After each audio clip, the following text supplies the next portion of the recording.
সীতারাম প্রেমানন্দে একবারে হরি হরি বল নিতাই গৌরী সীতারাম প্রেমানন্দে একবার হরি হরি বল রামেশ্বরং সচ্চন্দ্ররূপং রসৎকুণ্ডলং গোপুরী ভাজমানং যশোদাভিয়াউলুখলধমানং পরামৃষ্টমত্তং ততধৃত্য গোপা জয় রাধা দামোদর জয় রাধা দামোদর জয় রাধা দামোদর জয় রাধা দামোদর জয় রাধা দামোদর জয় রাধা দামোদর জয় নিতাই জয় নিতাই জয় ভক্তবৃন্দের চরণে আমার কোটি কোটি দণ্ডবৎ প্রণিপাত। সাধু সঙ্গ নাম কীর্তন ভাগবত শ্রবণ মথুরাবাস শ্রীমূর্তির শ্রদ্ধায় সেবন সকল সাধন শ্রেষ্ঠ এই পঞ্চ অঙ্গ কৃষ্ণ প্রেমী জন্মায় এই পাঁচের অল্প সঙ্গ। কোথায় আছে? শ্রী শ্রী চৈতন্য চৈতন্য সনাতন শিক্ষা কাশীধামে বসে মহাপ্রভু সনাতন গোস্বামী পাদকে বলেন ভক্তি মহারানীর ৬৪টা অঙ্গ, ৬৪টা অঙ্গ ভক্তি মহারানীর। তার মধ্যে এই ৫টা প্রধান। ৬৪ অঙ্গের মধ্যে ৫টি হলো প্রধান। কি কি? সাধু সঙ্গ, নাম কীর্তন, ভাগবত শ্রবণ, মথুরাবাস আর শ্রীমূর্তি শ্রী বিগ্রহের শ্রদ্ধায় সেবন। সামান্যতম যদি করি অল্প সঙ্গ, এই ৫ সামান্য অল্প সঙ্গ করি তাহলে কি লাভ হয় বলেন দেখি? বলেন কৃষ্ণ প্রেম জন্মায় এই ৫-এর অল্প সঙ্গ।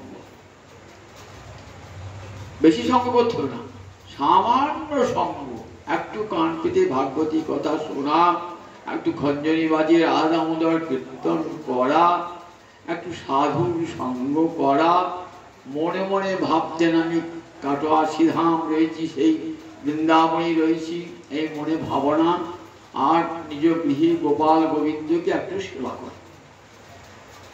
এই ৫টা যদি অল্প সঙ্গ হয় কত বড় লাভটা হয় বলুন দেখি। আমরা জানি সবার যোগী ঋষি জ্ঞানী ধ্যানী তারা তপস্যা করেন, জ্ঞান সাধন করেন, যোগ সাধন করেন, উদ্দেশ্য কি? মুক্তি লাভের জন্য। কোটি কোটি বছর যোগ সাধন, জ্ঞান সাধন, তপস্যা করো, কোটিতে কোটির মুক্তি লাভ হয়ে যায়। আর প্রেমটা কিন্তু মনে রাখবেন মুক্তিরও উপরে। কেন প্রেমটা মুক্তির উপর হলো? বলে মুক্তিতে কখনো ভগবত সেবা পাওয়া যায় না। মুক্ত পুরুষ কখনো গোবিন্দ সেবা পান না। তাই মুক্ত পুরুষ যারা বিদেহ মুক্তি লাভ করেছেন না, সাজুজ্য মুক্তি ছাড়া আর 4টে মুক্তি লাভ করেছেন না, তারা কি চান? আবার আমরা দেহ ধারণ করব এবং মনুষ্য দেহ ধারণ করে গোবিন্দ সেবা করব।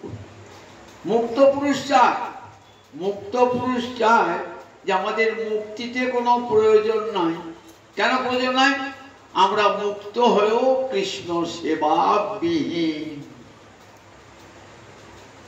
তাহলে স্পষ্ট বুঝতে পারছেন যে মুক্তির উপরেও কৃষ্ণ প্রেম। মুক্ত পুরুষ যারা তারা কৃষ্ণ প্রেম চেয়েছেন। সুখদেব তার নিজে প্রমাণ, নবযোগীন্দ্র তার প্রমাণ। মুক্ত পুরুষ তারা কৃষ্ণ প্রেম প্রার্থনা করেছেন।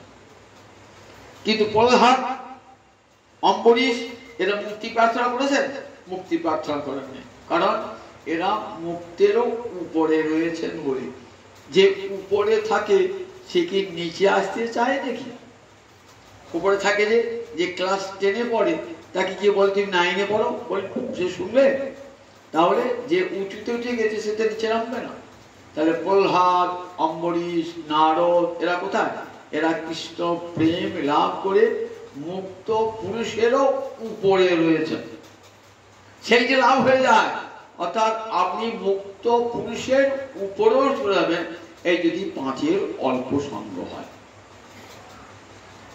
সাধু সঙ্গ মানে আমরা সাধু বলতে কি বুঝি? এখন সাধু বলে আশ্রম আছেন তো, সংসার করেন নাই, গেরুয়া পোশাক পরে আছে, মাথায় ন্যাড়া করা আছে, মাথায় খেলে চন্দন এখানে তিলক করা আছে। বাবা বড় সাধু, জানো তো কত নাম, কত শিষ্য, একবারে মহা সাধু। কিন্তু সাধুর মুখে একটি হরি কথা নাই, কৃষ্ণ কথাও নাই। সেই সাধু সঙ্গ করবেন নাকি?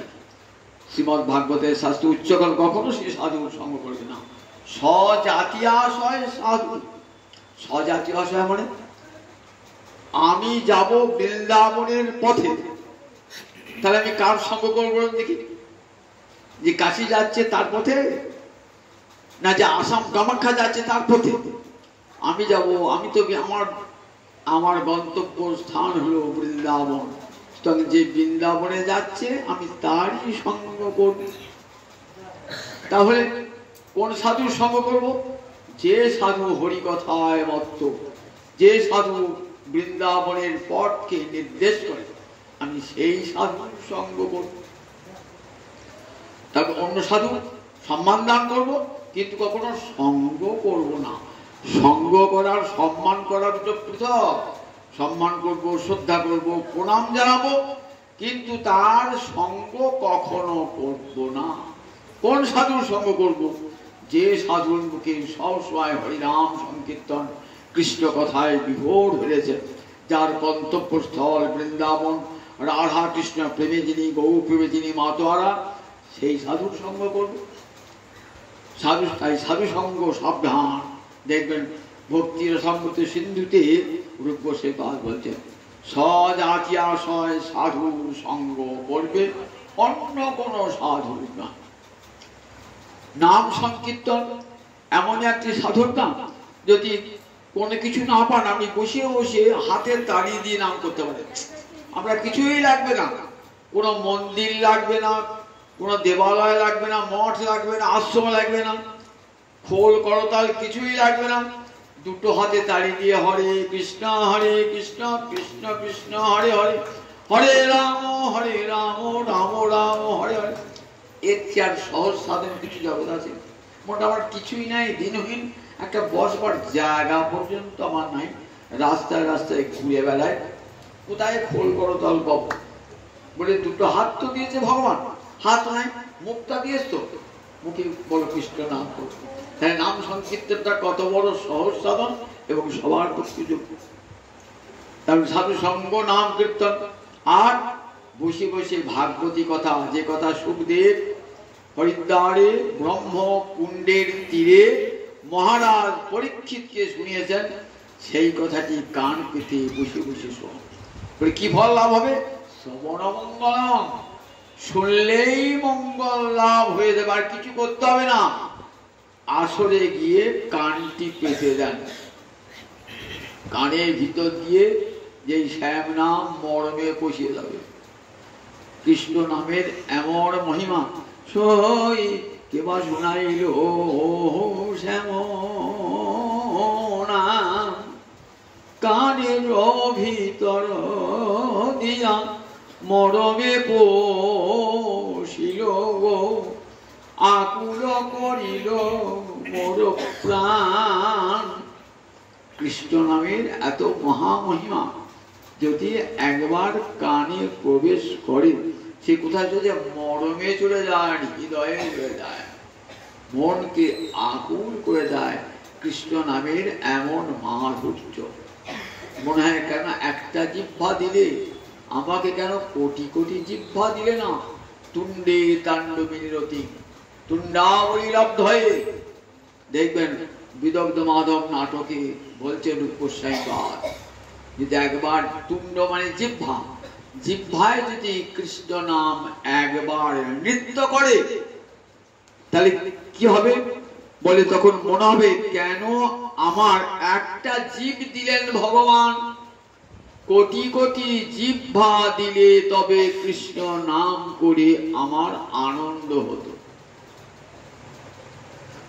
কর্ণ ক্রোর করম্বিনী ঘটে হতে কর্ণার বুনে ভস্মিহা, দুটো কান দিয়েছ ঠাকুর, কৃষ্ণ নাম শুনে আমার তৃপ্তি হচ্ছে না, আমাকে কেন কোটি কোটি কর্ণ দিলে না, অযুত অযুত কর্ণ দিলে না। আর যদি সেই নাম একবার হৃদয়ের মাঝে চলে যায়, সমস্ত ইন্দ্রিয়ের কাজ স্তব্ধ হয়ে যায়, হাত কাজ করতে পারে না, চোখ দেখতে পায় না, কান আর অন্য কিছু শুনতে পায় না, সমস্ত ইন্দ্রিয়ের কাজ স্তব্ধ করে দেয় কৃষ্ণ নামের এমন মহাময় নাম। না জানে জনিতা কিয়দ্ভিরমিতই কৃষ্ণের জীবন্নদ্বয়ী, জানি না বিধাতা কি মধু দিয়ে কৃষ্ণ নাম নির্মাণ করেছিল। তাহলে নাম কীর্তন এমন একটি সাধন, এই নাম কীর্তনের ফলে কৃষ্ণ প্রেম লাভ হয়ে যাবে। তাহলে সাধু সঙ্গ নাম কীর্তন ভাগবত শ্রবণ, শ্রীমদ ভাগবতের এমন মহামহিমা, শব্দগুলোর এমন শক্তি যে আপনার অন্তরে সমস্ত পাপ প্রবৃত্তি দূর করে সুনির্মল কৃষ্ণ প্রেম হৃদয়ে এনে দেবে, ভক্তি রসের বন্যা বয়ে দেবে। আমাদের হৃদয়টা মরুভূমি হয়েছে, সেই মরুভূমিতে বান ডাকবে। মরুভূমিতে বানের কথা শুনেছেন? বলে হ্যাঁ, আমাদের হৃদয়টা মরুভূমি, ওখানে কৃষ্ণ ভক্তি রসের বান ডাকবে। ভাগবত শুনে বসে বসে সুখদেব যখন শোনাচ্ছেন, কত জ্ঞানী ধ্যানী তপস্বী এসেছেন, তাদের হৃদয় ভক্তি নাই, কিন্তু আজ ভক্তি রসের বান ডেকেছে। কি করে বুঝলেন? উঠছে না আসর থেকে, আসর থেকে কেউ উঠছে না, জ্ঞানী উঠছেন না, ধ্যানী উঠছেন না, তপস্বী উঠছেন না, 24 ঘন্টা বসে আছেন, কান খাড়া করে শুনছেন। কখন শোনে মানুষ? যখন তন্ময় হয়ে যায়, তখন ক্ষুধাতেই যা থাকে। আমি কোনো জিনিস দেখছিলাম, একটা দেখতে তেমন তন্ময় হয়ে গেছে, তখন আমাকে ডাকলেও সাড়া দেয় না। খেতে আয় সময় যে খাবার সময় থাকে না, এমনি করে ভাগবত শ্রবণ করছেন সমস্ত যোগী জ্ঞানী ধ্যান। তাই বলা যায় ভক্তি রসে কেমন স্রোত বইছে।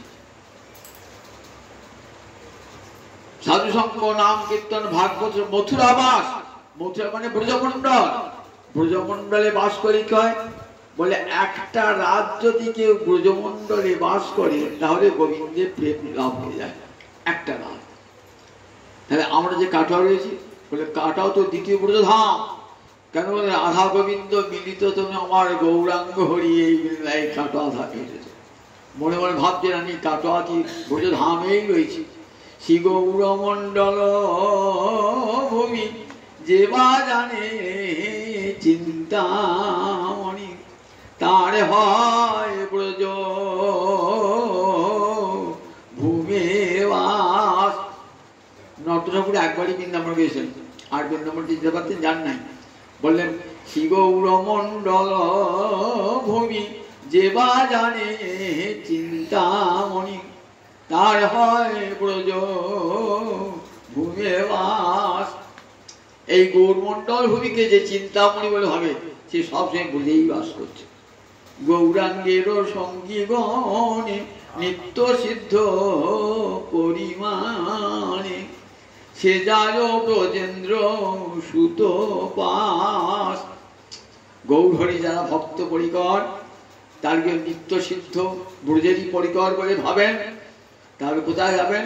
ওই ব্রজধাম, ওই রাধা গোবিন্দের সঙ্গ নিত্যকাল। তাই সাধু সঙ্গ নাম কীর্তন ভাগবত শ্রবণ, মথুরাবাস শ্রীমূর্তির শ্রদ্ধায় শ্রবণ। ঘরে শ্রীমূর্তি বিজ্ঞ হয়ে গেছেন, ভাবছেন কথা বলতে পারেন ঠাকুর, খেতে দিলি বা কি না দিলি বা কি। বলে যেদিনই প্রাণ প্রতিষ্ঠা করেছেন না, সেদিন কিন্তু প্রতিমান হও তুমি সাক্ষাৎ ব্রজেন্দ্র, আর প্রতিমা নয়। যেদিন অভিষেক করে প্রাণ প্রতিষ্ঠা করে ঘরে সেবা করছেন না, সেদিন থেকে আর প্রতিমা নন, পুতুল নয়। প্রতিমা নহস্মি সাক্ষাৎ ব্রজেন্দ্র নন্দন, সাক্ষাৎ কথা বলবে এই প্রতিমা। আপনি যদি কথা বলাতে পারেন, সাক্ষাৎ এই ব্রজেন্দ্র নন্দনী এসেছেন অর্চা বিগ্রহ, দেখবেন তিনি আপনাকে কথা বলবেন। এবার তাই প্রতিমাকে প্রতিমা বলবেন না। কৃষ্ণে যদি প্রতিমা বুদ্ধি করেন না, তাহলে অপরাধ হয়ে যায়, অপরাধ হয়ে যায়। কৃষ্ণকে যদি প্রতিমা বুদ্ধি করেন, কৃষ্ণ চিন্ময়, তার মূর্তিও চিন্ময়। বলেন এই পাঁচটি অল্প সম, এই পাঁচের অল্প সম। পূর্ণ কার্তিক মাস, কার্তিক মাসে কি বলছে? হরিবল্লভ, কার্তিক ও হরিবল্লভ। কার্তিক মাস শ্রীহরির একান্ত প্রিয় মাস, একান্ত প্রিয় মাস। এই মাসে বসে বসে সাধুকে হরিকথা শ্রবণ, হরিকথা কীর্তন শ্রবণ করুন। বলেন এই মাসটি নাম, বৈষ্ণবীয় নাম দামোদর মাস। এই মাসেই মা যশোদা গোপালকে বন্ধন করেছিলেন দধি ভাণ্ড ভঙ্গ করার অপরাধে। ভগবানের অপরাধ হয়, কিন্তু তখন মা যশোদার কাছে অপরাধ হয়েছে, দধি ভাণ্ড ভেঙেছেন বলে। যার ভয়ে সূর্য কাঁপে, যার ভয়ে চন্দ্র কাঁপে, যার ভয়ে ইন্দ্র কাঁপে, যার ভয়ে বরুণ কাঁপে, যার ভয়ে সাক্ষাৎ দণ্ডদাতা যম কাঁপে। আজ যশোদা ভিয়া, আজ মা যশোদার ভয়ে উলুখল থেকে ছুটে পড়াচ্ছে ভগবান। কেমন অপূর্ব লীলা মাধুরী বলুন দিকে একবার। নমামীশ্বরং সচ্চন্দ্রবং, হে গোবিন্দ তোমাকে প্রণাম জানাই। তোমার ভয়ে চন্দ্র সূর্য যম কাঁপে, আর তুমি মা যশোদা একটা গোয়ালিনী হাতে লাঠি নিয়েছে, গোপাল তোকে মারবো বলে, তার ভয়ে তুমি ছুটে পালাচ্ছ। যশোদা ভিয়া উলুখলা ধাবমান, ছুটে পালাচ্ছে, ছুটে পালাচ্ছে। কি অপূর্ব লীলা বলুন দেখি একবার। এমন লীলা মাধুরী আর কোন ভগবানের আছে? সুখদেব যখন বলছেন এই লীলা, তখন সব উৎকণ্ঠ, ওহে জ্ঞানী, তুমি তো জ্ঞান সাধন করো, তোমার ব্রহ্মের এমন মাধুরী আছে, তপস্বী তোমার ব্রহ্মের এমন মাধুরী আছে, যোগী তোমার পরমাত্মার এমন মাধুরী আছে। নাই বলি তো শুনছি, নাই বলি তো সেই পরমাত্মা, সেই পরব্রহ্ম আজ বৃন্দাবনে কি অপূর্ব লীলায় মাতোয়ারা হয়ে গেছে। কান পেতে বসে বসে যোগী জ্ঞানী ধ্যানী বসে বসে শুনছেন। সুখদেব বলে চলেছে, ওই কথা অমৃত বলে চলেছে। বলছেন দেখো গোবিন্দের এত লীলা মাধুরী না, গোবিন্দের লীলা মাধুরীতে মহাদেব পাগল হয়ে আছেন, ব্রহ্মা পাগল হয়ে আছেন, দেবলোকের দেবতারা পাগল হয়ে আছেন, যার লীলার অন্ত খুঁজে পাওয়া যায়। যখন লীলা করছেন, গোচারণ করছেন বৃন্দাবনে, কি অপূর্ব লীলা। যিনি পরব্রহ্ম শ্রীহরি, ইয়ং ব্রহ্মা বরুণেন্দ্র রুদ্র বরত সুন্দন্তি দিব্য স্তবে, যাকে ব্রহ্মা, যাকে ইন্দ্র, যাকে রুদ্র স্তব করছে, আর সেই ভগবান ব্রজের মাঠে গরু চড়াচ্ছে। কি অপূর্ব দৃশ্য দেখুন একবার। হাতে একটা গরু চড়ানোর পাঁচন, হাতে একটা শিঙা, আর একটা পেট কোচরে বাঁশি গজা আছে। মনে মনে চিন্তা করুন কেমন ভগবান।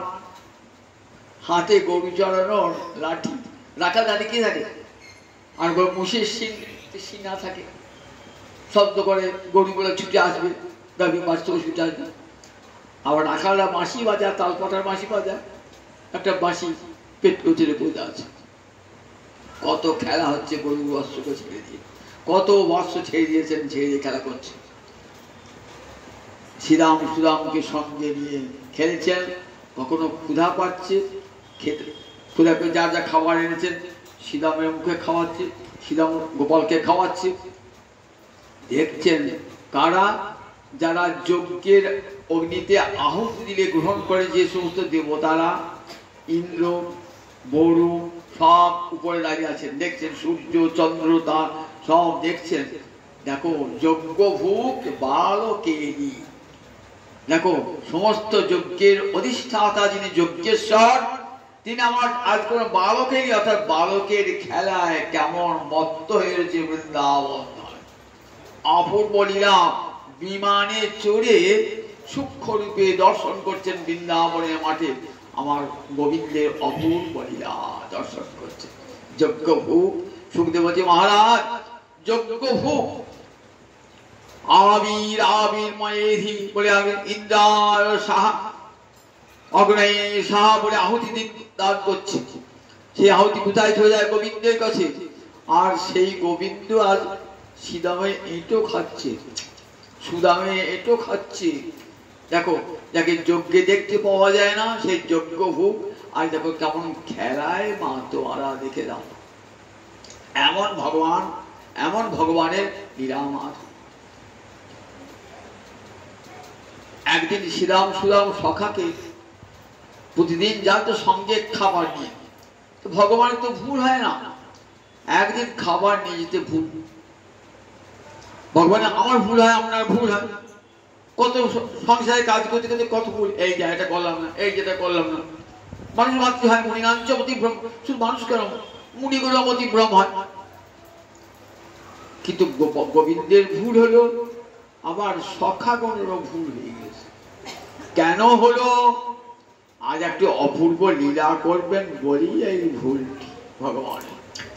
ভগবানের ভুলটাও লীলা, ভগবানের যে ভ্রম সেটিও লীলা। খেলতে খেলতে খিদে পেয়ে যায়, তো ছোট শিশু তো কি দেখে না, রাখালদা কোচরে মুড়ি গুজিয়ে নিয়ে যায়, পাড়া গায়ে থেকে মুড়ি গুজিয়ে নেয়। খিদে পেলো ছুটলো, খালি করে ড্যাঙ্গুলি খেললো, হাডুডু খেললো, মুড়ি খেললো, খিদে পেয়ে যায়। তো সঙ্গে সবাই খাবার নিয়ে দেয়। এবার অনেকক্ষণ খেলেছে, কোথায় কিছুই তো নাই, আজ কিছু আনতে ভুলে গেছি, আজ দই ছানা মাখন অন্য কিছুই জানি না। তাহলে কি হবে? অনেকক্ষণ খেলা করছি, খিদেও তো পেয়েছে খুব। কোথায় ঢুকেছে এমন একটা বন, জীবনে ফলও নাই। অন্য মনে ফল থাকলে পরে ফল পেয়ে খায়, দুটো পেয়ারা পেলে খেলো, কিছু অন্য কোনো কুল পেলে খেলো, কিন্তু কিছুই নাই, কুলও নাই, পেয়ারা নেই, আমও নাই, জামও নাই, কিছুই নেই। কোন মনে ঢুকেছে? অশোক মনে, কেবল ফুল ফুটে আছে অশোক মনে। অশোক মনে ফল হয়? অশোক মনে ফল হয়? ওরে বাবা খুব ক্ষুধা পেয়েছে তো, বলছে ও বলাই দাদা খুব ক্ষুধা পেয়েছে, ও কৃষ্ণ খুব ক্ষুধা পেয়েছে, অনেক ওষুধ তো মেরেছ, আজ একটা ওষুধকে মারতে হবে। কি ওষুধ? না ক্ষুধা ওষুধ। কই দেখতে পাচ্ছি না তো, ক্ষুধা ওষুধ দেখা যায় নাকি? ও তো পেটে থাকে ক্ষুধা ওষুধটা, ওই ক্ষুধা ওষুধটাকে বিনাশ করতে হয়। তা ক্ষুধাকে বিনাশ কেমন করা হয়? ক্ষুধাকে তো অস্ত্র দিয়ে বিনাশ করা যায় না, খাদ্য দিয়ে বিনাশ করতে হয়। খাদ্য হলো ক্ষুধার শত্রু, ক্ষুধা খাদ্য নাশ করে, খাদ্য ক্ষুধা নাশ করে, দুজন পরস্পর শত্রু। ক্ষুধা খাদ্য নাশ করে, খাদ্য ক্ষুধা নাশ করে, দুজন পরস্পরের শত্রু। তাহলে বললেন তাই তো বটে, ওই ওষুধটাকে পেটে ঢুকে বধ করবে কি করে? এক কাজ কর, এইখানে কাছে পিঠে দেখ একটা এসেছিলাম, ওইখানে ব্রাহ্মণ একটা যজ্ঞ করছে। কোন ব্রাহ্মণেরা? বেদবাদী। বেদবাদী কাদিকে বলে? গীতা পড়েছেন তো আপনারা? বেদবাদ রাধা কাদিকে বলে? যারা বলে বেদে একমাত্র যজ্ঞই বলেছে, বেদে কৃষ্ণ কথা কৃষ্ণ ভক্তি কিছুই নাই, যজ্ঞ করতে বলেছে। তাদেরকে কি বলেছেন? বলেছেন তারা বেদবাদ রতা, যারা ভগবানের কথা জানেন না। বললেন তারা যাগ যজ্ঞই তাদের যাদের কাছে সার, তারা হলেন বেদবাদী। না, তারা যজ্ঞ করছে, একটা বিশাল যজ্ঞ করছে। তার যজ্ঞ করে কি হয়? যজ্ঞে প্রচুর অন্ন রন্ধন করে, দেবতার উদ্দেশ্যে নিবেদন করে। প্রচুর অন্ন রন্ধন করেছে তো, তা তোরা গিয়ে বলবি বলাই দাদা আর কৃষ্ণ বড় ক্ষুধার্ত, তাদের ক্ষুধার অন্ন দাও দুটি। তোরা গিয়ে বলবি, দেবে আমাদেরকে অন্ন? বলে যা না, বলবি বলরাম আর কৃষ্ণ খেলা করতে করতে বড় ক্লান্ত ক্ষুধার্ত, আমাদের দুজনের নাম করবি, দেখবি দেবে। কৃষ্ণ জানেন দেবে না, কৃষ্ণ তো জানেন দেবে না।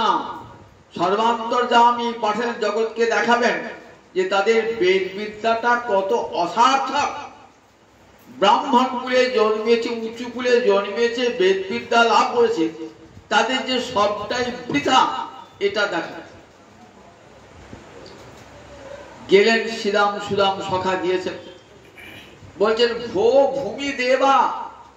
ব্রাহ্মণকে কি বলে? ভূমির দেবতা, অর্থাৎ এই জগতের দেবতা। দেবতা কারণ চোখে দেখতে পাই না তো, কিন্তু ব্রাহ্মণকে দেবতা বলে।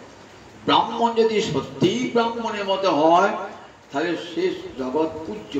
কেন বলেছেন বর্ণানাং ব্রাহ্মণ শ্রেষ্ঠ? কেন?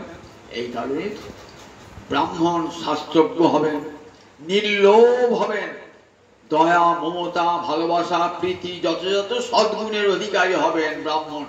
দেবতাদের যা যা গুণ থাকে, সৎ পথে চলবেন, লোককে সৎ সত্য শিক্ষা দান করবেন, হিংসা ক্রোধ থেকে দূরে থাকবেন, এ তো ব্রাহ্মণের বড় গুণ।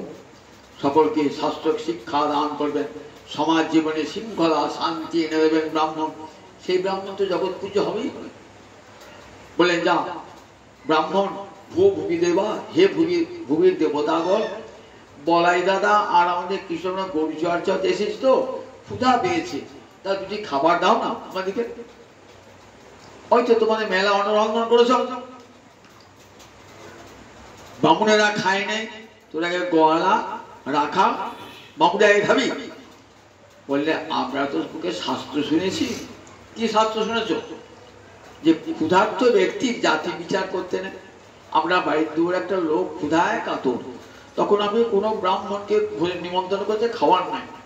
আমি দাঁড়া ব্রাহ্মণ ভোজন টোজন হয়ে যাক, সে বেলা 4টের সময় তোকে দেবো, তাহলে কিন্তু অপরাধ হয়ে যাবে। ক্ষুধার্তকে অন্নদান করবার সময় তার আমরা জাতি দেখি না, ক্ষুধার্তকে অন্নদান একটা পরম ধর্ম বলেই ভারতবাসীর কাছে গ্রহণযোগ্য। আমরা ক্ষুধার্ত হয়েছি, আমরা বামু যদি রাম হয়ে রাখাল বালক দেবে না যদি খেতে? এই যজ্ঞের অন্ন খেতে নাই। বলে হ্যাঁ জানি আমরা, যজ্ঞের অন্ন খেতে নাই। কোন যজ্ঞে? যে যজ্ঞে পশুবধ হয়।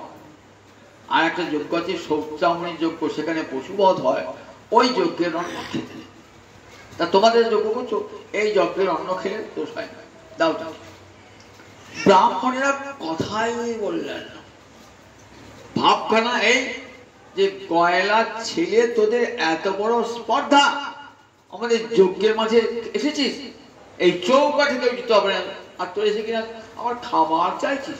স্পর্ধাটা কম নয় তো, গয়লার ছেলে রাখা, আবার এসে অন্ন চাইছিস। ব্রাহ্মণে খেলো না, কিছুই খেলো না, তো অন্ন চাইছিস। এবার অহংকারে কথাই বললো না। সুখদেব বলছে দেখেছো কত লেখাপড়া জানালো, পণ্ডিত সব, যাজ্ঞিক ব্রাহ্মণ সব, 4টে বেদ পড়েছে, কত উঁচু কুলে জন্মিয়েছে, গলায় ব্রহ্ম প্রভৃত যজ্ঞ প্রভৃত ঝুলছে, সমাজের শ্রেষ্ঠ বলে পূজনীয়। দেখেছো তাদের কত অহংকার, দেখেছো? ক্ষুদ্রাশা ভুরি কর্মান বালিশা বৃদ্ধমানিন। সুখদেব বলছে দেখেছো এই ব্রাহ্মণ গুলোর ক্ষুদ্র আশা।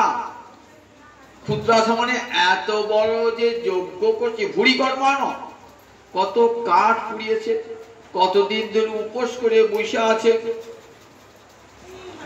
ফলটা কি হবে? পর্বতের মুশিক প্রসব।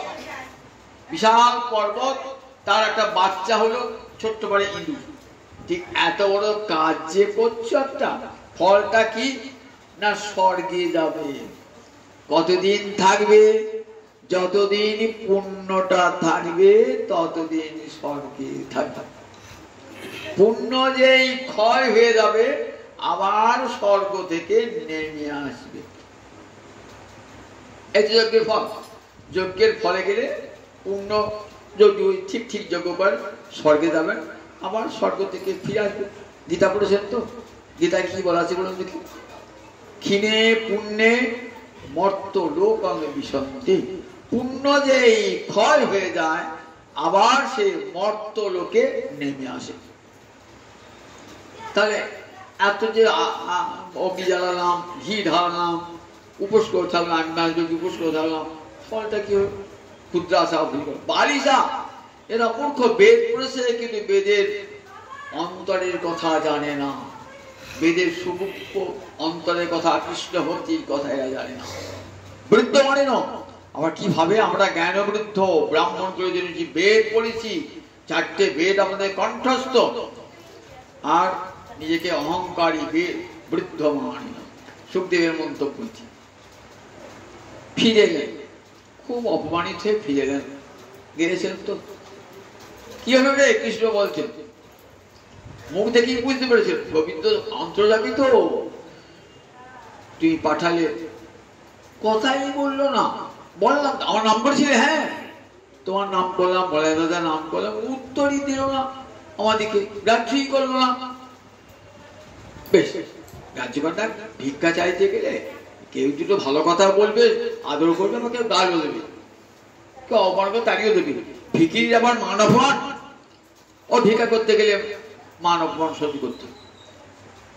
এক কাজ কর, এবার যা, ওদের স্ত্রীরা দেখবি ওই যজ্ঞক্ষেত্র একটু দূরে না, ওরা বসে আমার কথাতে মাতোয়ারা হয়ে যাচ্ছে, ওরা ইষ্ট গোষ্ঠী করছে। ওদের কাছে গিয়ে বলবি যে বলাই দাদা খুব খিদে পেয়েছে, কৃষ্ণের ক্ষুধা পেয়েছে, তাড়িয়ে দেয় যদি, বলে এবার আর তাড়াবে না, যা এবার আর তাড়াবে না। আবার কৃষ্ণের আদেশ শিরোধার্য করে চলে এলেন শ্রীরাম সুদাম। কোথায়? যজ্ঞশালা থেকে একটু দূরে বসে কি করছেন, ওই যারা যজ্ঞ করছে ব্রাহ্মণ পত্নীগণ, ওরা দূরে বসে কি করছে, ওরা দূরে বসে কৃষ্ণ কথা আলাপ করছে। ইষ্ট গোষ্ঠী বলে, কিরকম 5 জন ভক্ত এক জায়গায় হলে কি করে, তার বিষয় কথা বলে নাকি, তার বড় নিন্দা পরশাসা করে নাকি, তারপরে যে ভালো বলতে পারে তুই বলো, আমরা শুনবো, সবাই শ্রোতা হয়ে যায়, আর যে বলতে পারে তাকে বল তুই বল। এর নাম ইষ্ট গোষ্ঠী। পাঠটা শুনে গেলেন তো, এবার আমরা বন্ধু বান্ধব আছে, শোনো আজ এই পাঠটা শুনে কান পেতে শোনো। এর নাম হচ্ছে ইষ্ট গোষ্ঠী করা। ইষ্ট গোষ্ঠী করা, এমনি করে ভক্তেরা ইষ্ট গোষ্ঠী করে। গর্গাচার্যের মুখে শুনেছেন, পূর্ণমাসী দেবীর মুখে শুনেছেন কৃষ্ণ কথা, সেটা কি করছেন, সেটাই এসে আলোচনা করছেন অন্যান্য ব্রাহ্মণ পত্নীগণের সাথে। কি বলছেন গিয়ে, হে নমো বিপ্রপত্নীভ্য, হে ব্রাহ্মণ পত্নীগণ আপনাদের নমস্কার প্রণাম জানাই। কৃষ্ণ বলরাম বড় ক্ষুধার্ত, 2টি ক্ষুধার অন্ন দেবেন। যেই কৃষ্ণ নাম শুনেছেন না, জাত সম্ভ্রমা বাবু।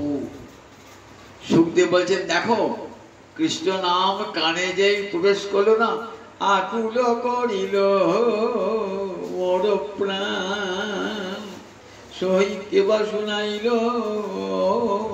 কৃষ্ণ নাম, না জানি কতে কো মধু শ্যামে নামে আছে গো, বদন ছাড়িতে নাহি পারে, জপিতে জপিতে নাম অবশ হইল গো।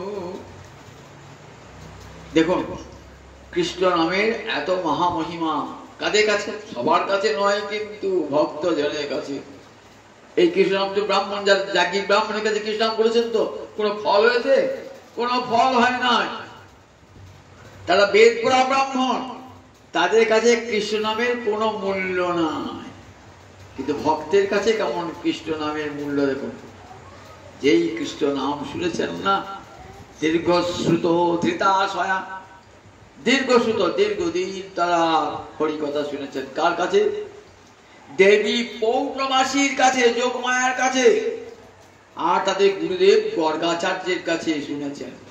শুনতে শুনতে ধৃতাশয়া হৃদয় মাঝে কৃষ্ণ রূপ অঙ্কন করে দিয়েছে।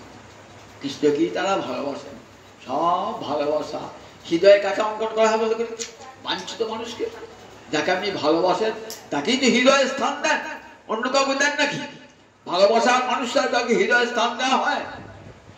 দেখো মহারাজ, পরমপতি গোবিন্দকে তারা হৃদয় মন্দিরে বসিয়ে রেখেছে। দীর্ঘশ্রুত ধৃতাশয়া কথাগুলি কত দামি, দেখুন ভাগবতের কথা, এখানে ভাগবত শ্রবণ করতে হয় দীর্ঘশ্রুত, অনেক দিন শুনতে শুনতে শুনতে শুনতে আশায় মানে হৃদয়ে কৃষ্ণ মূর্তি ধরে রেখে দিয়েছেন। কোনদিন যে কৃষ্ণ দর্শন আমাদের হবে এ কথা ভাবতেও পারেন নাই। নয়ন মুদ্রিত করে হৃদয়ের মধ্যে কৃষ্ণকে দর্শন করে। আর আজ সেই সুযোগ এসে গেছে, যাকে আমরা হৃদয়ে দেখি তাকে আজ বাইরে দেখতে পাবো। কাছেই এসেছে অশোক কানন, যা তো সম্ভব চল চল আমরা যাই, একবার দেখে আসি কৃষ্ণকে, একবার দেখে আসি কৃষ্ণকে। ছুটে যা তো সম্ভ্রম, ব্যস্ত হয়ে বললেন যা তো সম্ভ্রম বাবু, কতক্ষণে যাব? আচ্ছা আপনার এই মনে ব্যস্ত কখন আসে বলুন? প্রিয়জনকে দেখবার সময়, যখন প্রিয়জনকে দেখতে যাবেন না তখন এই ব্যস্ততা আসে। শ্রীকৃষ্ণ যখন মথুরায় প্রবেশ করছেন না, তখন মথুরাপুর রমণীরা কেউ চান করছিলেন বাথরুমে, সে অবস্থায় ছুট ছুটতে এসেছিলেন, কেউ মাথা যাচ্ছিলেন, কেউ সাজ পোশাক করছিলেন, সবাই এসে বারান্দায় কৃষ্ণকে দেখবার জন্য। কৃষ্ণ তাহলে মনে বাঞ্ছিত পুরুষ এসে ছুটে দাঁড়িয়েছে ব্যস্ত সমস্ত হয়ে।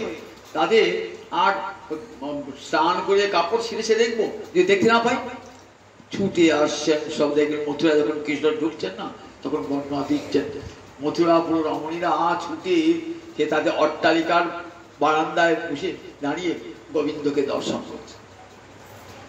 তাই কৃষ্ণ দর্শন করবার জন্য অন্তর আকুল হয়ে রয়েছে, তো যা তো সম্ভ্রমা বাবু ব্যস্ত হয়ে বললেন। কিন্তু কৃষ্ণ দর্শন করলে হবে? কৃষ্ণ দর্শন বড় না কৃষ্ণ সেবাটা বড়? কৃষ্ণ দর্শন আর কৃষ্ণ সেবা কোনটা বড় বড় দেখি? কৃষ্ণ সেবাটাই বড়, কৃষ্ণ সেবাটা বড়। তাহলে কৃষ্ণ সেবা বড় বলে আমরা যে প্রিয়জন বাড়িতে এসেছেন, আমি তার ক্ষুধা পেয়েছে, আমি তার সঙ্গে গল্পই করতে বসি, গল্প করবো, আর তার যে ক্ষুধা আগে তাকে খেতে দাও, খেতে দিয়ে তার সঙ্গে কথা বলো, সেবাটা তো বড়। ভাগবত শিক্ষা দান করছেন, দেখো প্রিয়ের চেয়ে বড় কোনটা না প্রিয়ের সেব্য বস্তু, প্রিয়ের যা সেবার বস্তু সেটা বড়। প্রিয় দর্শন নয়, প্রিয়ের যা সেবার বিষয় সেটা বড়। তাই কি করলেন? ক্ষুধা পেয়েছে কৃষ্ণের, বলবে আমার হাতে খাবে। দেখুন যাজ্ঞিক ব্রাহ্মণগণ, তারা ব্রাহ্মণ গলায় পইতে ঝুলছে, ভগবান তাদের হাতে খেলেন না, কাঁধে হাতে খাবেন, ওই মায়েদের হাতে খাবেন। দেখুন কেমন তারা কি করলেন? চতুর্বিধম বহুগুণম অন্নমাদায়, চতুর্বিধম বহুগুণম অন্নমাদায়, 4 প্রকারের অন্ন। কি কি বলেন দেখি? চর্ব, চুষ্য, লেচ্ছ। ভগবানকে নিবেদন করবার সময় কি বললেন? চর্ব, চুষ্য, লেচ্ছ, পেয়। 4 রকমের খাবার আছে। যা চিবিয়ে খায় তাকে কি বলে? চর্ব। চুষে চুষে খান যেটা চুষ্য, চেটে চেটে খান যেটা লেজ্জ, আর পান করে ঢাক ঢাক করে পান করে পেয়। তাহলে 4 প্রকার খাবার, চর্ব, চুষ্য, লেজ্জ, পেয়। ভগবানকে যখন নিবেদন করবেন 4 প্রকারের খাবার দিতে হবে। চর্ব, চুষ্য, লেজ্জ, চতুর্বিধ বহু গুণ, যেমন তেমন নয়, সবচেয়ে বাজারের সেরা বস্তু। যে কন্ট্রোলের চাল, একটা কালো পাড়া চাল নিয়ে ভগবানের সবাই লাগিয়ে দিলাম যেমন ধরন করে, আর নিজের প্রাতে আদিম রায় শেষ খাচ্ছি। দেখেছেন তো ভগবান সেবা কেমন হচ্ছে? দেখুন একবার বাতাসা ঘরে রেখে দিয়েছি, ঠাকুর এই বেলা বাতাসা, ও বলে বাতাসা খাচ্ছে। তুমি বাতাসা খাও, তুমি না জামা এলে না এলে বাতাসা খাওয়া। সে মিষ্টি মুখ থেকে বড় বড় সব রাজভোগ এনে পান্ত এনে খাওয়াচ্ছ, পড়ানে পান্ত এনে খাওয়াচ্ছ। কই একবার তো মনে হয় না আমার গোপালও খেতে পারে, গোবিন্দ খেতে পারে? ভালোবাসলে খাওয়াতে, ভালোবাসলে নিশ্চয়ই খাওয়াবেন। আর যদি ভালোবাসা না থাকে বাতাসাই রোজ গোপালে কপাল প্রচুর বাতাসা। আমরা ঘরে ঠাকুর রেখে দিই, গোপাল রেখে দিই। হ্যাঁ ঠাকুর আছে, গোপাল আসতো, গোপাল আসতো, গোপাল সকালে পর দিই, সকালে বাতাস দিই। ঘরে বাতাসা ভরা আছে, পদ্মা বাতাসা ভরা আছে, একটু দিলাম।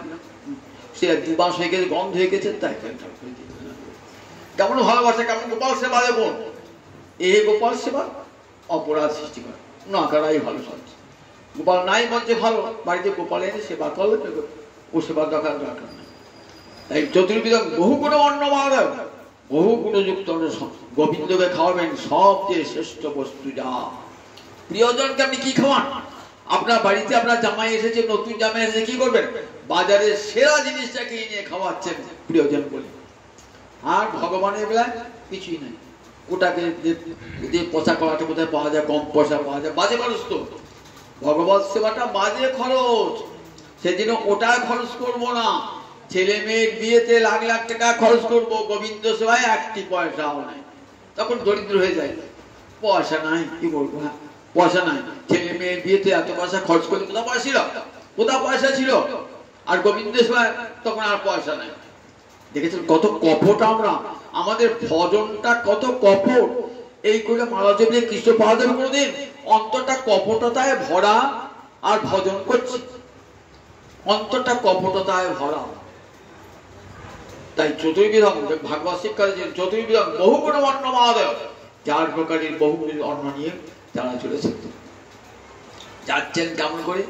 মনে মনে বলছেন, মাথায় করে সব নিয়েছেন, হে পশরা যেন গোবিন্দ সেবায় লেগো হে, হে পশরা যেন গোবিন্দ সেবায় লেগো হে। চলেছেন কত তাড়াতাড়ি যাব, কেমন করে জানো? তটিনী যায় রে কল কল খল খলে, তটিনী যায় রে। তটিনী মানে নদী, নদী বয়ে চলেছে কোথায়? সমুদ্রের পাড়ে।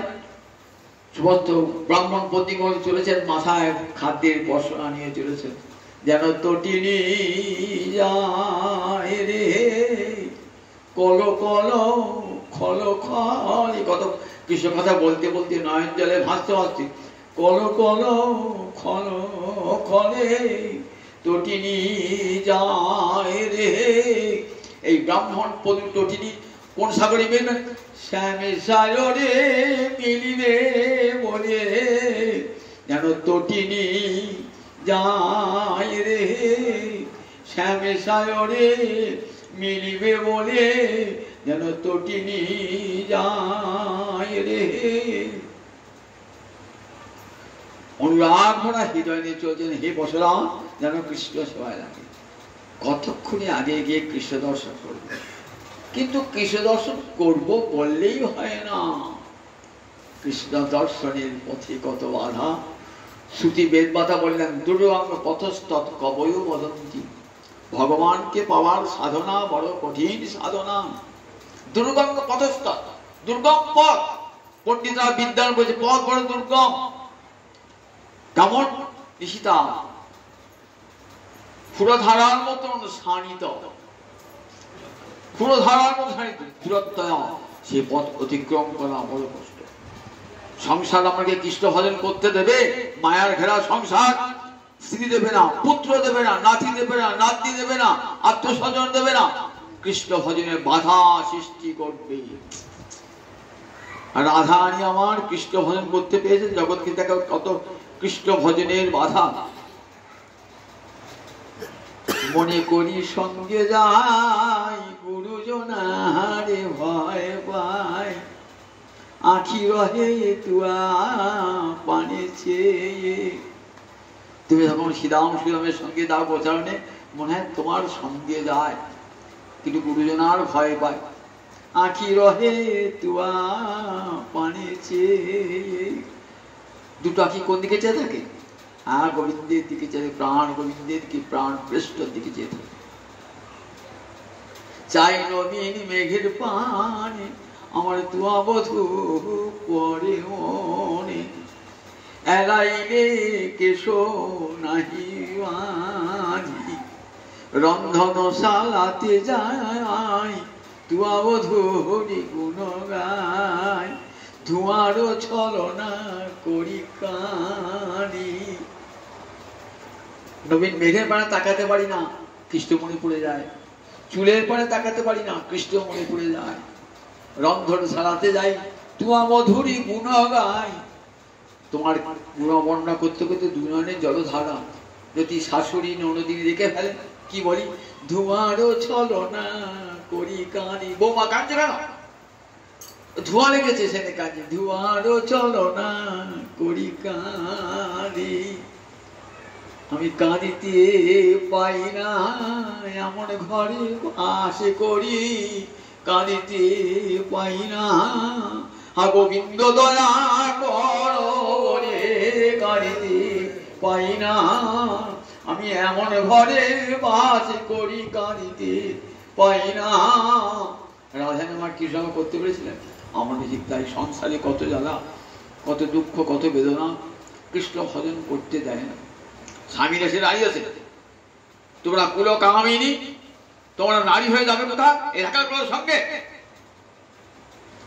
যাও বাড়ি ফিরে যাও, যাও বাড়ি ফিরে যাও। কারু পতি, কারু পিতা, কারু ভ্রাতা এসে দাঁড়িয়েছে। ব্রাহ্মণ পত্নীগণ বলছেন, যত বাধা দেবে দাও, আমরা কিন্তু যাবই যাব। নদী যখন প্রবল বেগে বেয়ে চলে, তাকে যে বাঁধ দিয়ে আটকান, বাঁধ ভেঙে দিয়ে চলে যাবে, যাবে না?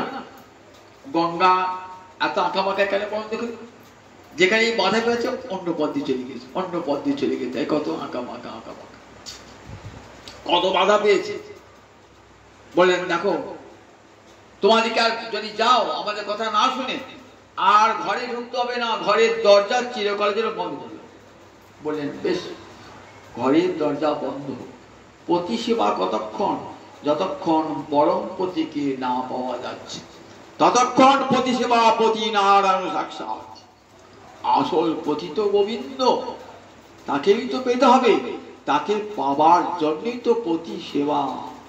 আজ আমরা গোবিন্দ বাবু ছুটে যাবে, সব বাধাকে লঙ্ঘন করে চলে গেলেন, যাও আর তোমাদের ঘরে ঢোকা নিষেধ। একজন যেতে পারলেন না, স্বামী তাকে আটকে রেখে দিলেন, সেইখানে কৃষ্ণ কৃষ্ণ বলতে বলতে প্রাণ পরিত্যাগ করলেন, কর্মানুযায়ী দেহটি। অন্য ব্রাহ্মণ পত্নীগণ চলে গেলেন। এই দর্শন হচ্ছে কৃষ্ণকে, শ্যাম হিরণ্য পরিধি পরিধানী পীত বসন বলে বৈজন্তী মালা, অপূর্ব সুন্দর গোবিন্দ দাঁড়িয়ে আছেন একটি সখার কাঁধে হাত দিয়ে, দেখছেন নয়ন ভরি। কতদিন শুনেছি কৃষ্ণ নাম, আজ সেই কৃষ্ণকে দেখলাম, আজ সেই কৃষ্ণকে নয়ন মন জুড়িয়ে গেল, এমন কৃষ্ণ দর্শন করলাম, নয়ন মন জুড়ে গেল, অপলক দৃষ্টি আছে, এত সুখ হলো অন্তরে। কেমন সুখ? বলেন, যোগী যখন সুষুপ্তি অবস্থায় ধ্যান করে পরমাত্মার সঙ্গে মিলিত হয়, তখন তার যেমন সুখ হয়, আর জ্ঞান থাকে না, সমাধি মগ্ন হয়ে যায়। আর ব্রাহ্মণ পত্নীগণ সেই রকম পরম সুখে ডুবে গেলেন কৃষ্ণ দর্শন করে, বাহ্যিক জ্ঞান শূন্য হয়ে গেলেন। গোবিন্দ বলছেন, স্বাগতং মো মহাভাগা আশ্রদান করবামকিম। হে মহাভাগ্যবতী ব্রাহ্মণ পত্নীগণ, আসুন আসুন। আপনি বলেন, ব্রাহ্মণ পত্নীকা আর গোপীরা তো এক নয়, আসুন আশ্রদান, বসুন বসুন বসুন। গোপীগণকে তা বলেন নয় কিন্তু, আর ব্রাহ্মণ পত্নীগণকে বলেন সম্মান দিয়ে আশ্রদান করবানি। বলো কি আমরা কি ক্রিয়াকার্য করতে পারি?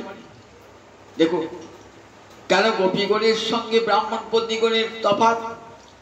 বলেন, গোপীর সাধনা ব্রাহ্মণী সাধনা এক নয়। ব্রাহ্মণী সাধনা এখন অনেক নিচে, তাদের গোপী হতে এখন অনেক জন্ম লাগবে, গোপী হতে অনেক জন্ম লাগবে। গোপ জাতি কৃষ্ণ গোপী প্রেয়সী তাহার, দেবী বা ব্রাহ্মণী স্ত্রী না করে অঙ্গীকার, কৃষ্ণ গোপী ছাড়া আর কেউ পত্নী রূপে অঙ্গীকার করবেন না, প্রেয়সী রূপে অঙ্গীকার করবেন না, কোন দেবী পত্নীকেও করবেন না, কোন ব্রাহ্মণ পত্নীকেও গ্রহণ করবেন না। তাই ব্রাহ্মণ পত্নীকে তাদের যথাযোগ্য সম্মান দান করলেন। আর গোপীদের ক্ষেত্রে, গোপীরা তো আপনজন, গোপীদের ক্ষেত্রে করেন নাই। তাই ব্রাহ্মণ পত্নীকে আশ্রদান করবামকি। বলুন কি করতে হবে আমাদের, কি প্রিয় কার্য করতে হবে? আপনারা এসেছেন, ভালো কাজই করেছেন, আসাতে কোনো শাস্ত্র বিরুদ্ধ কাজ হয় নাই। জগতের সব শাস্ত্র বলেছেন আমার দীক্ষাতে আসা, সব শাস্ত্র, বেদ পুরাণ রামায়ণ মহাভারত সব উচ্চকণ্ঠে বলেছেন, জীব কোন দিকে চলেছ, বিষয়ের দিকে, ভোগের দিকে মুখটা ঘোরা, কোন দিকে যাবে? ওই গোবিন্দ চরণ পানে ধাবিত করো মনটাকে। কৃষ্ণ পরমে পদে মধ্যস্ব। কোথায় সুখ তোমার? বাড়িতে, ঘরেতে, টাকায়, পয়সায়, স্ত্রীতে, পুত্র না। ওই গোবিন্দ চরণে সব মধু লুকানো আছে। চলো ওই দিকে মুখ করো। গুরুদেব এসে মুখটা ঘুরিয়ে দিলেন। কোথায় দিল মুখটা? সুখ পেতে চাও, আনন্দ পেতে চাও, এই দেখো মুখটাই দিয়ে করো। গোবিন্দ চরণ পানে মুখটা করে দেন। এসে সাধু গুরু বৈষ্ণব এসে মুখটা করে দেন, গোবিন্দ চরণ পানে মুখটা করে দেন। তাই ঠিক তোমরা এসেছো না, সব শাস্ত্রার্থ কুশল যারা, তারা আমার কাছে আসতে বলেছেন। দেখো তোমরা অনেক খাদ্য সম্ভার নিয়ে এসেছো, আমরা ভোজন করি, সবাই মিলে ভোজন করি। তোমরা এবার ফিরে যাও। কারণ কেন ফিরে যাবো? তা বলছে যজ্ঞে যখন পূর্ণ আহুতি দান করতে হয় না, তখন কি করতে হয়? সঙ্গে স্ত্রীকে নিয়ে ওই পূর্ণ আহুতি দান করতে হয়। বাম পাশে স্ত্রী থাকবেন, তিনিও বেদ মন্ত্র উচ্চারণ করতে করতে যজ্ঞে আহুতি দান করবেন, তবে যজ্ঞটা সম্পূর্ণ হবে। রামচন্দ্র সীতা ছিলেন না, সোনার সীতা নির্মাণ করে তবে যজ্ঞে পূর্ণাহুতি দিয়েছিলেন। যাও, আমাদের স্বামীরা যে নেবে না, তাড়িয়ে দিয়েছে ঘর থেকে, বলছে আর তোমার ঘরে ঢোকা বন্ধ। নেবে, দেখো কা তোমার স্বামীরা অনুতপ্ত হয়েছে, ফিরে গিয়ে তাহলে অন্তরে কৃষ্ণ ভক্তি জাগ্রত হয়েছে, তোমাদেরকে পেয়ে তারা ধন্য হয়ে যাবেন। যাও, আর আমার সঙ্গটা ইহ জীবনে দেখো সবসময় প্রীতিকারক হয় না। আমার কথা শ্রবণ করো, কীর্তন করো, স্মরণ করো, কিন্তু আমার অঙ্গ সঙ্গটা প্রীতিকারক হবে না। আমার অপযশ হবে। সেটা কি তোমরা চাও? সেটা কি তোমরা চাও? আমার অপযশটা, লোকে কেউ প্রিয়জনের অপযশ চায়? আমার অপযশ চাও? তাই তোমরা ফিরে যাও। তখন ব্রাহ্মণ পন্ডিতগণ চরণে পড়েছে, চরণে পড়েছে, হে গোবিন্দ, হে আমার প্রিয়তম গোবিন্দ, সত্যং পুরুষ তব নিগম, নিগমম সত্যং পুরুষ তব নিগমম। নিগম মানে বেদ বাক্য, তোমার বেদ বাক্যকে সত্য করো। কি বলা আছে গীতায়? যদ্গত্বান নিবর্তন্তে তদ্ধাম পরমং মম। জগতে যেখানেই যাবেন ফিরে আসতে হবে, একবার ব্রহ্মলোক পর্যন্ত যান, ফিরে আসতে হবে। কিন্তু কৃষ্ণ ধামে বৈকুণ্ঠে গোলকে গেলে আর ফিরতে হয় না। গোবিন্দ চরণে যায় যে যায়, সে তো আর ফিরে আসে না। তাই সত্যম পুরুষ তব নিগম, তোমার বেদ বাক্য সত্য করো। আমরা তোমার চরণে এসেছি কেন জানো? তোমার চরণে দাসী হবার জন্যে।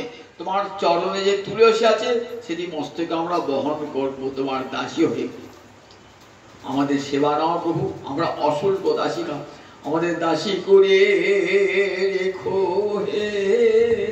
এই অধন্য জীবনে ধন্য হবে, দাসী করে রেখো হে। তোমার রাঙা চরণের সেবা দিয়ে আমাদের দাসী করে রেখো হে। গোবিন্দ বলেন, দেখো তোমরা ফিরে যাও, যথাসময়ে আমার নাম স্মরণ কীর্তন করতে করতে যখন গোপীদেহ প্রাপ্ত হবে, তখন তোমরা আমার কাছে আসবে। ব্রাহ্মণ পত্নীগণ কৃষ্ণের আদেশ পালন করে চলে এলেন। যখন ফিরে এলেন, ফিরে এসে দেখছেন স্বামীরা সত্যি অনুতপ্ত। বলেছিলেন তো আর আসবে না, ঘর ঢুকবে না। দেখছেন স্বামীরা অনুতপ্ত, তাদের পথ পানে চেয়ে আছেন, কখন আমাদের স্ত্রীরা আসবে, যজ্ঞ অসম্পূর্ণ হবে। তখন তারা অন্তর অত্যন্ত অনুতপ্ত হয়েছেন। স্বামীকে, স্ত্রীগণকে পরমাদরে গ্রহণ করলেন, পরমাদরে নিজেদের স্ত্রীগণকে গ্রহণ করলেন। কেউ কেউ ব্রাহ্মণ বলে, দেখুন আমরা অধন্য, কিন্তু আমরা ধন্য কেন? বয়ং ধন্যতমা। যাদের ঘরে এমন স্ত্রী, তারা তো ধন্যতমা। এমন এমন কৃষ্ণচরণে ভক্তিমতী স্ত্রী, আমাদের জীবন ধন্য। তোমাদের মতন স্ত্রীকে পেয়ে জীবন ধন্য। সুখদেব বলছেন, দেখো গো দুষ্প্রজ্ঞা এই ব্রাহ্মণগুলো কেমন, দেখো প্রজ্ঞা, প্রজ্ঞা মানে জ্ঞান, প্রকৃষ্ট জ্ঞান। দুষ্প্রজ্ঞা বেদ পড়েছে কিন্তু বেদের জ্ঞান জন্মায় নাই। তারা মর্তাত্মা না, তারা মর্তের এই দেহটা, ব্রাহ্মণের দেহটা, আজ ব্রাহ্মণের দেহ আছে, কাল আর ব্রাহ্মণের দেহ থাকবে না। আমি এই জন্মে ব্রাহ্মণ হয়েছি, পরের জন্মে চণ্ডাল কুলে জন্মালাম। সুতরাং দেহের অহংকার কিসে? দেহটা কতদিন থাকবে? কর্মফলে থাকা দেহ। এই দেহ নিয়ে কেউ অহংকার করে না। ব্রাহ্মণগণ জানেন জেনেও কিন্তু সেই দেহটা নিয়ে ভাবছে আমি ব্রাহ্মণ বলে অপরকে অবজ্ঞা করছে, না দুষ্প্রজ্ঞা, তাদের দুষ্ট বুদ্ধি। বেদ পুরেও তাদের অন্তর পরিষ্কার হয় না, দুষ্ট বুদ্ধি। কিন্তু কারো কারো অন্তর অনুতাপ, ওই অনুতাপটাই কি দেখুন কি করে, অন্তরে সব বল নাশ করে। যদি অনুশোচনা, কেউ যদি কোনো খারাপ কাজও করে থাকে, পরে যদি অনুতাপ হয়, অনুশোচনা হয়, সেই অনুশোচনা আগুনে, অনুতাপের আগুনে কি হয়, সমস্ত পাপ ধুয়ে মুছে যায়, ধ্বংস হয়ে যায়। ব্রাহ্মণ বলে তাই হয়েছে। কিন্তু তারা কৃষ্ণের কাছে যাবার মতন তাদের সাধন ছিল না, তাদের স্ত্রীদের সাধন ছিল, তাই কৃষ্ণ দর্শন হয়েছে, কিন্তু স্বামীদের হলো না। তারা মনে মনে স্ত্রীগণকে প্রশংসা করলেন। সুখদেব বলে দেখো, তাদের অন্তরে বেদ পড়েছেন কিন্তু কৃষ্ণ ভক্তি লাভ হয় নাই। আর স্ত্রী যাদের শৌচ নাই, সংস্কার নাই, গলায় যজ্ঞোপবীত নাই, তাদের কেমন সংস্কার দেখেছ? আর ভগবান কাদের হাতে খেলেন দেখেছ?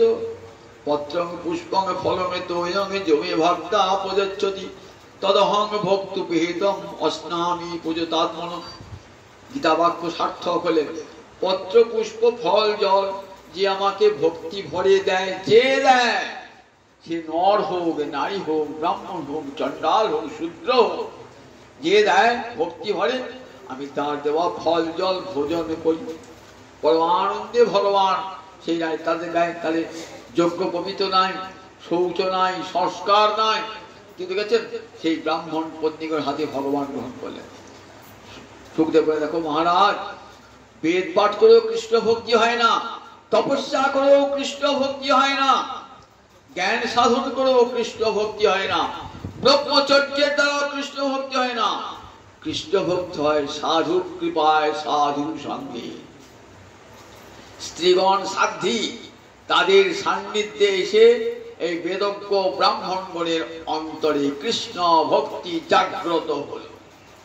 বেদ পড়ে যা হয় নাই, পরমা ভক্তিমতী সাধ্যী পত্নীগণের সান্নিধ্যে এসে তাদের হৃদয়ে ভক্তি রত্ন লাভ হলো।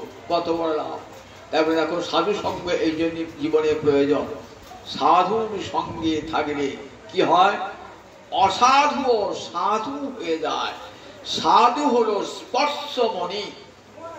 সাধুর স্পর্শে কি হয় বলেন, কীটপি সুমন সংঘাত আরোহতি শতাংশ শির। একটা কীট পোকা, কার অভিশাপে পোকা হেঁটেছে, আর বলি না তুই মরে পড়ে যাবে, পোকা যাচ্ছে শত্রু আছে, তুই মরে পোকা।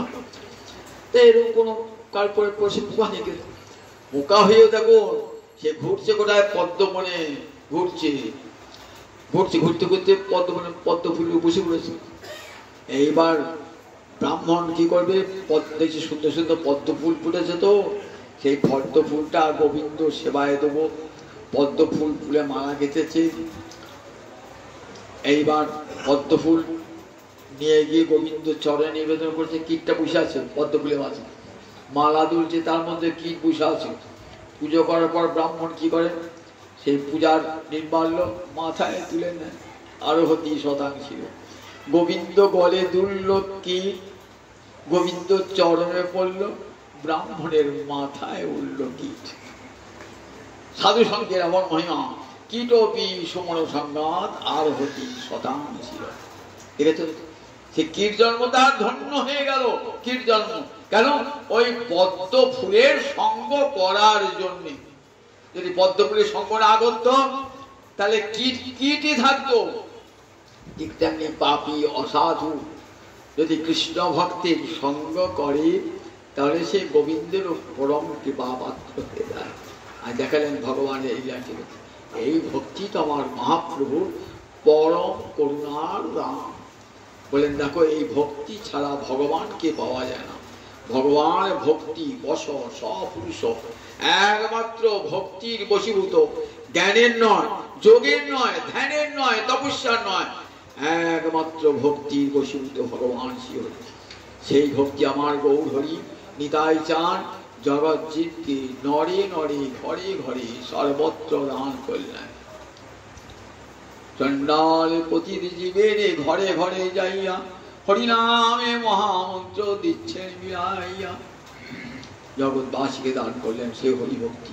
বললেন দেখো সেই হরিভক্তি একমাত্র স্পর্শমণি, স্পর্শমণি স্পর্শ করে লোহা যেমন সোনা হয়ে যায়, ঠিক তেমনি হরিভক্তির সঙ্গ লাভ করলে বলে হরিভক্তি হৃদয়ে লাভ হয়ে যায়, জীবন ধন্য হয়ে যায়। জয় নিতাই, জয় নিতাই।